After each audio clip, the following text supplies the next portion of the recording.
Hello, beautiful humans, and welcome to the Mental Wellness Wake Up Show, a weekly podcast where growth minded, creative people come to learn best practices from both spirituality and psychology that create lasting well being. I am your host, mental wellness expert, improvised acting teacher, therapist, and coach, Dawn McMillan. Let's get to it.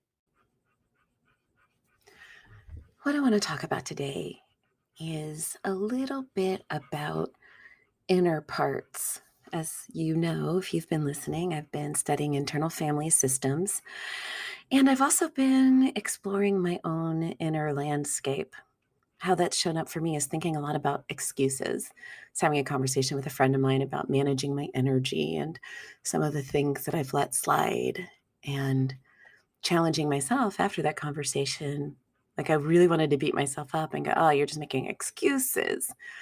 And then I remembered my IFS, my internal family systems.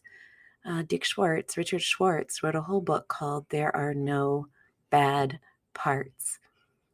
And in my sessions this week, that's come up a lot.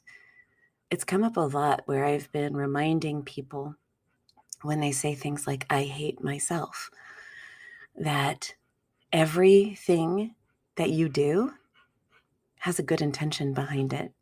Everything that you do has a good intention behind it. Everything that you do is a way of getting a need met. Sometimes our inner parts don't have really great tools or resources for getting those needs met, but the parts of us that make those choices are trying really hard. They mean well. And so as I was wanting to berate myself, like, oh, stop making excuses, just get off your butt and get things done, I realized that that was one part of me shaming and blaming another part of me and judging that part's reasons as excuses. So in our culture, it is very popular to drive roughshod. That's not the phrase. It's something like that. To really push ourselves, to drive ourselves, to beat ourselves up. There's a track coach that I know of who would literally run behind runners with a switch. And if you weren't running fast enough, would switch you in the back of the legs. That's how we treat ourselves. We're beating ourselves up, trying to make ourselves go faster, and calling ourselves names and being super harsh whenever we're not doing exactly what it is that we think we're supposed to do. I want to invite us to remember that that's one part of us that wants to do it. There's one part of us, or maybe more, but there's one part of us that's really on the you're nothing if you don't have six-pack abs train. So that part is shaming the other parts that are fighting for rest or relaxation or peace or whatever it is that those parts are fighting for. So when we start comparing excuses or reasons, we're really inviting an internal conflict and an internal war that is unkind and does not recognize that all parts of us have good intentions. Before I go more into what that could look like or another way of conceptualizing that, I want to say thank you. Thank you for being here. Thank you for sharing the podcast. I love how many of you have said that you are sharing it on your social media and that you're recommending it to friends. It's really quite exciting. Another exciting development is for those of you who live in the state of Arizona, I am now seeing therapy clients in person. So check out the show notes to see how you can enroll to be a therapy client of mine if you live in the state of Arizona. I am not licensed for therapy outside of the state of Arizona. So if you do not live in Arizona and you would like to get some services from me, I can provide coaching. I can provide life coaching for you remotely. So you have some choices. So check out the show notes for how to get in touch with me. All right. And as always, it really makes a difference when you give me those 5-star reviews, you subscribe, or when you shout out on social media or share with your friends. So thank you for doing that. And if you haven't yet, could you hop on over to Spotify or iTunes podcasts and do that. It's really, really helpful. And I'm so grateful that you do. I'm thinking about how to create more community for us in a way that feels peaceful and loving to me. I'm thinking about a Telegram group or a WhatsApp group, maybe, so that we can stay in touch with each other between episodes. Reach out to me and let me know what you think about that. Okay, so no bad parts. So what does it mean when you say, oh, you're just making excuses?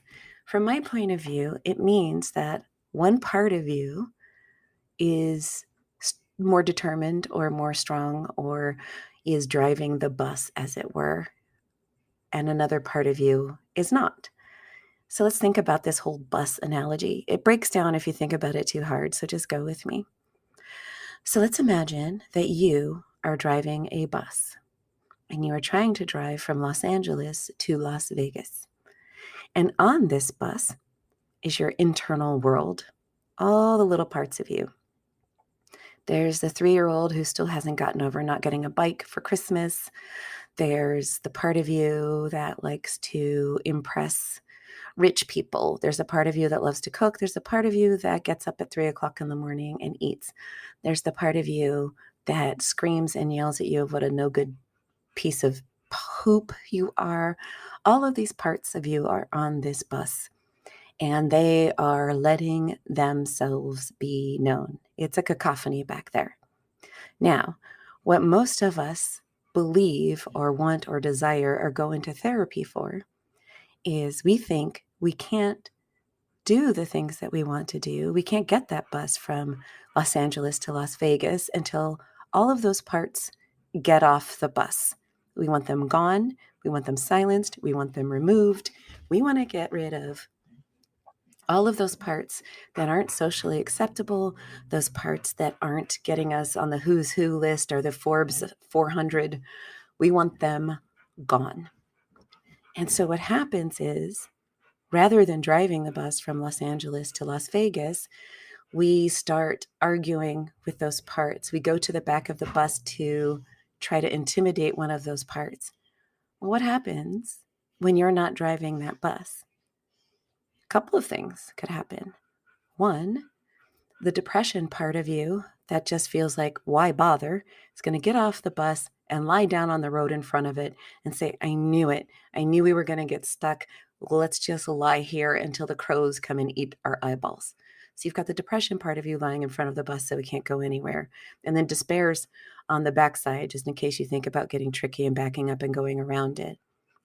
Maybe the workaholic part of you grabs the wheel, presses the gas, and starts driving 120 miles an hour, full go, until the wheels fall off, barely stopping for gas. But oh, by the way, it is so addicted to running at full speed, it hits Las Vegas and keeps on going until the bus falls apart. Or maybe the toddler inside of you starts driving this bus around in circles, crashing into things, because why on earth are you letting a toddler drive the bus?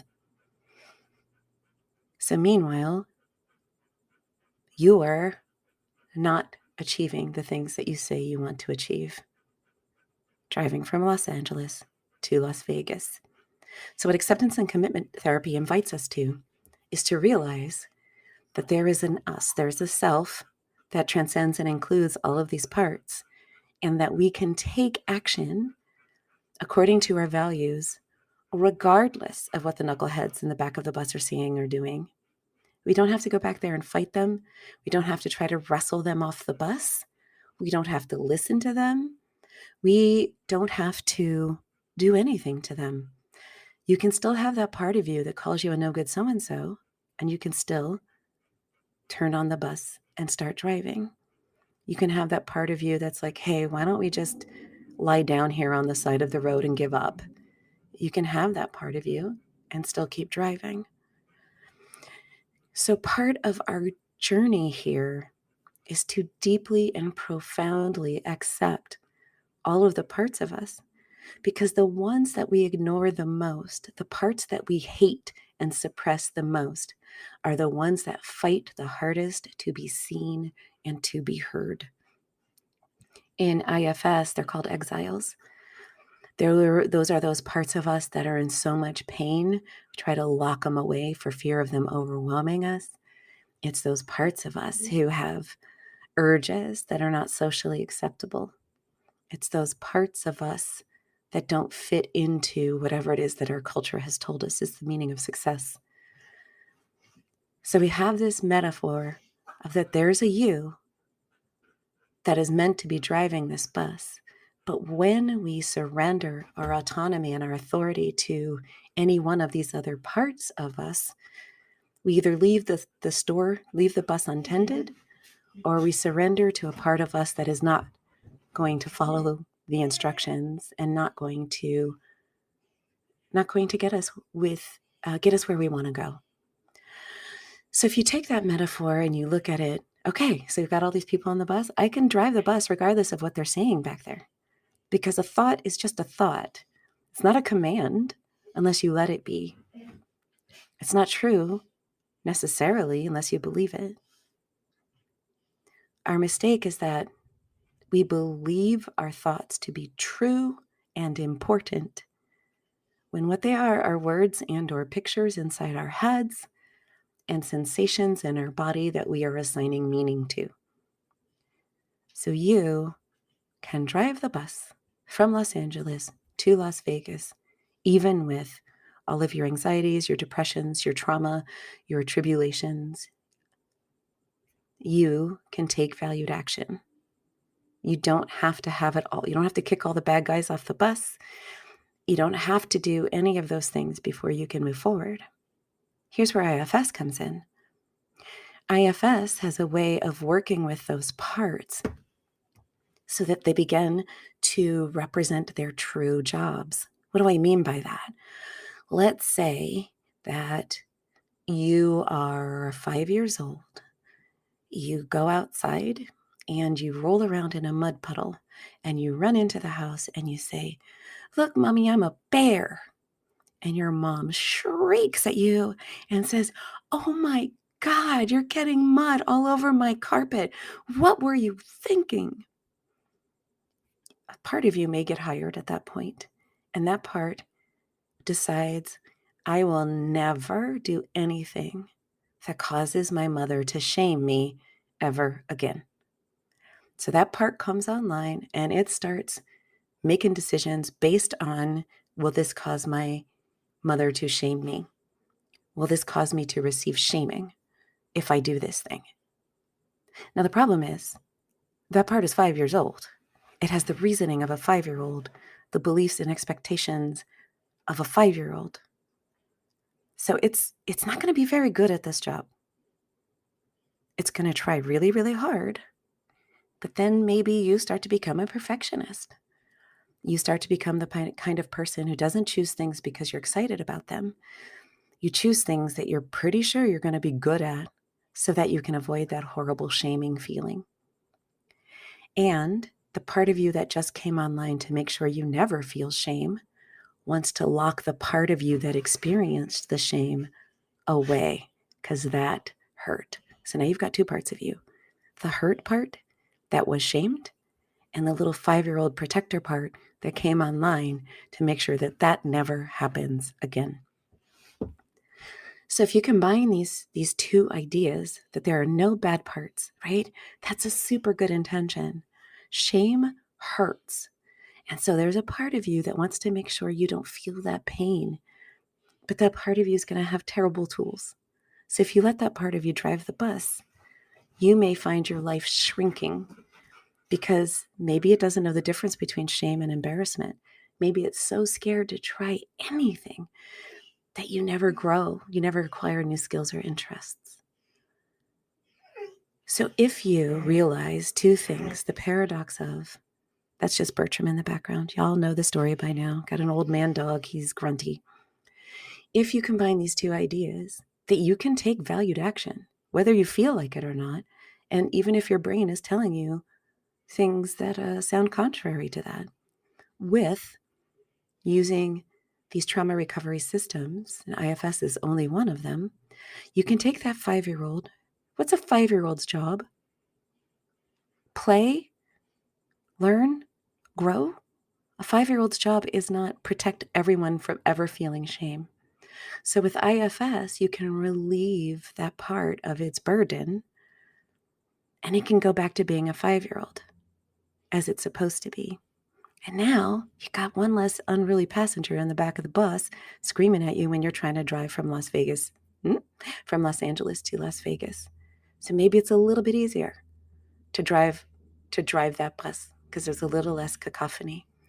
And then maybe if you work with that workaholic part who came on in 8th grade, who decided to help out this 5-year-old because when you made the dean's list, you got so much praise that it made the shame seem like a distant memory. So you get this workaholic part that says, if I'm at the top, if I'm the best, then I get praise, and praise feels way better than shame. So then maybe you work with that workaholic part and you relieve it of its burden. I don't know. Maybe it wants to be off making friendship bracelets and painting murals. Who knows what that part wants to do? But if you relieve it of its burden, then you have one fewer truly disruptive parts in the back. So both are true. You can begin right now to take action in alignment with your values. And if you work with a therapist, with a qualified therapist, to unpack and unwind some of the trauma that you're carrying, it'll be less like, driving a bus with a emergency brake on, those choices that you're making in favor of what it is that you desire, and just a little bit simpler and a little bit easier. So don't wait. You don't have to wait until the anxiety stops yelling at you. It's not necessarily telling you anything that is useful or true or important. You can use some of the tools that I've shared on this podcast to defuse, to separate yourself from that part, from that voice. And you can keep going. You can keep taking action. And while you're doing what is yours to do, you work with someone who can help that part be heard and seen and acknowledged and give it new tools for getting its needs met. Or allow you as the whole being to take care of the getting the needs met part, and not the getting the needs met tasks is probably a better way of saying that, and not be in that business at all. So I'm hoping that by talking about this both and paradox, and you're going to hear that from me a lot, either or is a trap. It's almost always both and. You can both with techniques like mindfulness and diffusion and awareness and acceptance begin to live a life that is meaningful and valuable to you, regardless of what your inner landscape looks like. And you can begin to change your inner landscape. Both and.